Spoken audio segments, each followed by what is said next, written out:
mirip karo Wahyu Eko Budianto. Ampun Gusti, kumuretan. Dewa Pawoko kula maring pangandika. Jeneng sira bakal ndak utus dadi duntane Prabu Duryudana supaya nggak anane anak Pandhawa ngrenggo kang negara Ngastina bakal nyuwun saksi Gasmaka bumi Ngastina. Pisang sang Wahyu balane dipenggak aja nganti kebajut ing to wangkal-wangkot. Iki pusakanipun Bapa Dyasta. Wujude limpung samberna kanggo srana merjaya pati wisandene sapadya dalane. Keswaken dawa keswaken dawa.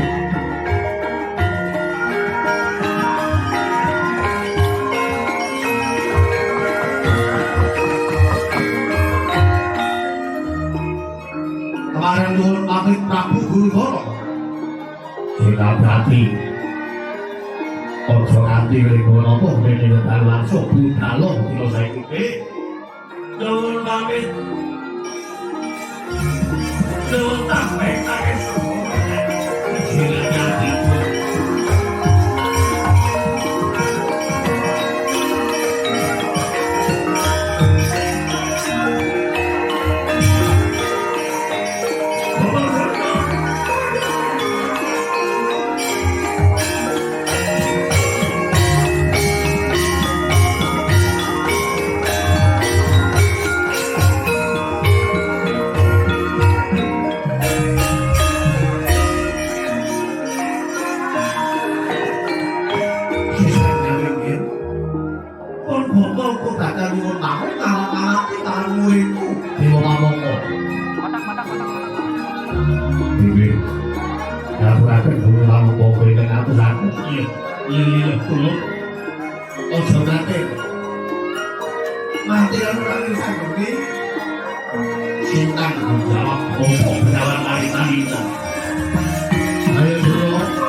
warata tanpa sala warata tanpa sala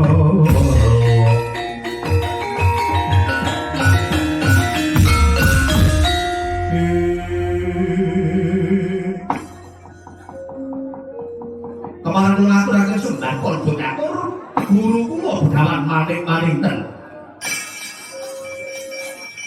muridku nggih dewa pamoko pangestune guru wae tanpa ngono nggih kula tampi kula pun disekul dadosaken jinak sumber kula katur Prabu Duryudana kalapate dados sekune pangestu wae marono dewa pamoko pangestune pati kare sing bunyi tanpa ngono nggih kula tampi kula pun disekul dadosaken daging kayuhan Penerbangan Durna Sugeng kula katur penerbangan Sugeng muridku dewa pamoko ucapaken Ratu Sugeng dasare sino nggih dewa pamoko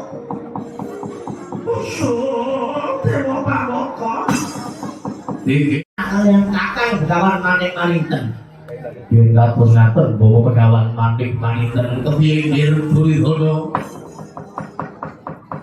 kula ketimbang milih margi ingkang lempeng lumung milih margi menengok carane terus pundi ben bisa damel percaya pati menawa Begawan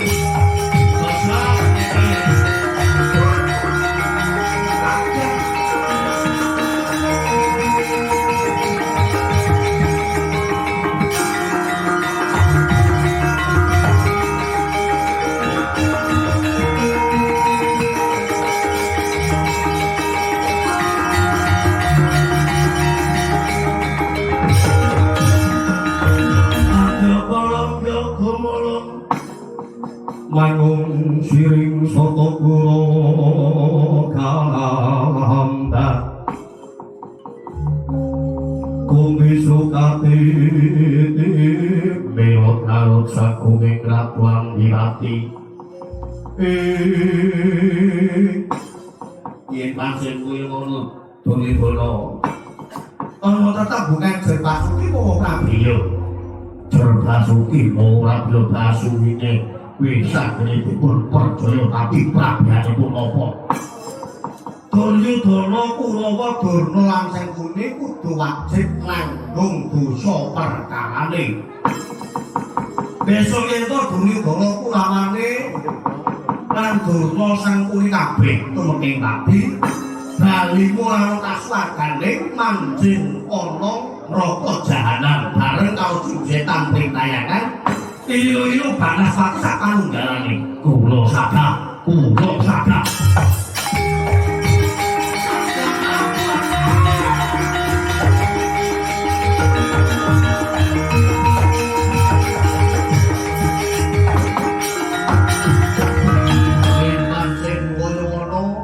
mbok menawa Duryudana pasrah kalawan pun bapa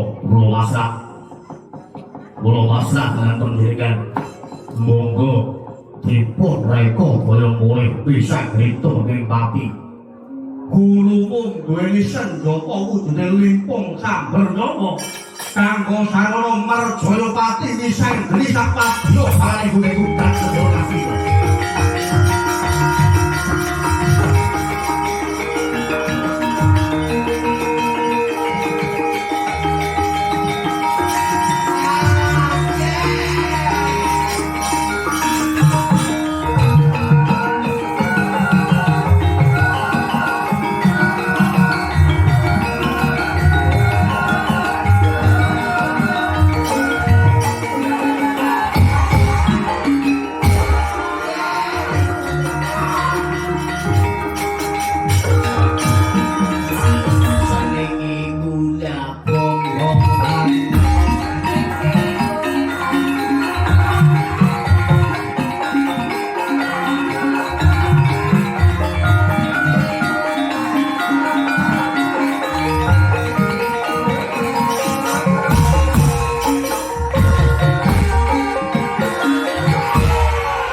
Pilih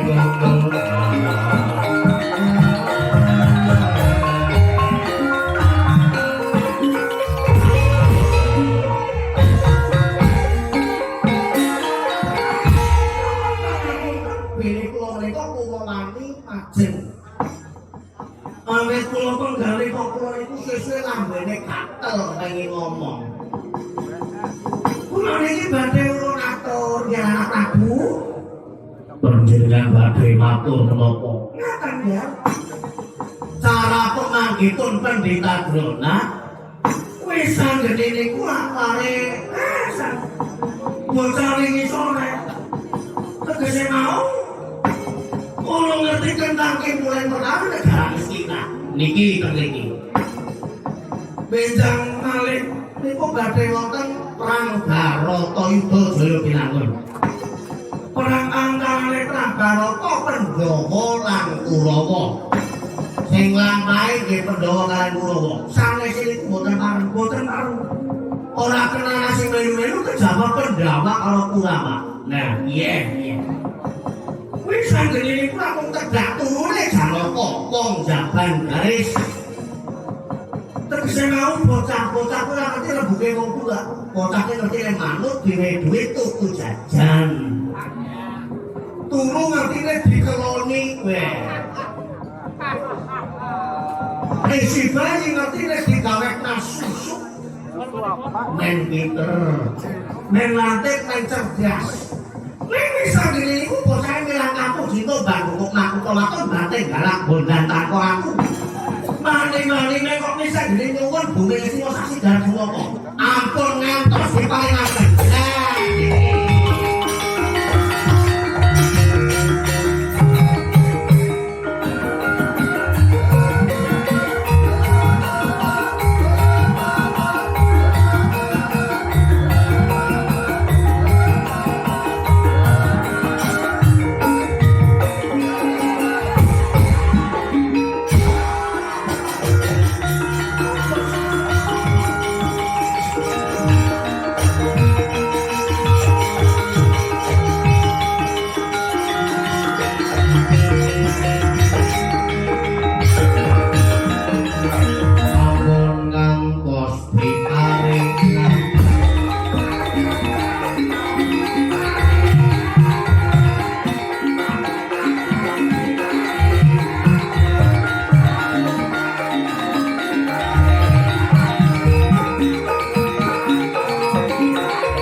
Nembungnya tak gampang, tapi ditagihannya